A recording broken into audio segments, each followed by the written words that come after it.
The events that interested me the most was that Korean Americans joined the United States military to help fight during both the world wars. What was devastating to learn was that even after they sided and aided the U.S., they were still facing discrimination and racism.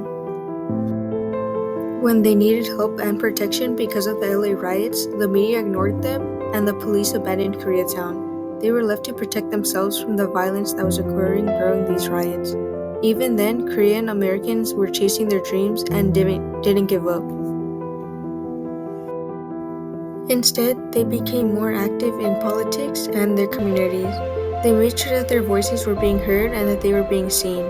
This connects with my story of resilience by teaching me that human spirit is stronger than any challenge that we face.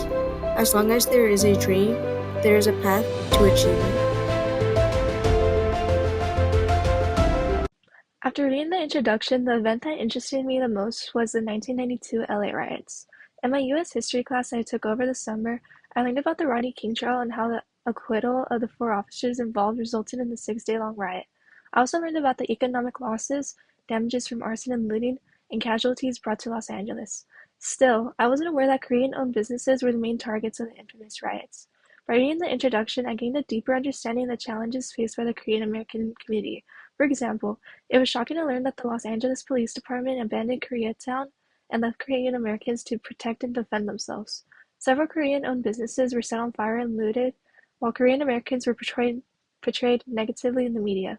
Despite experiencing losses in business and people and suffering from PTSD and depression, Korean Americans were able to transform their identity by embracing their challenges, connection to American life, and resilience.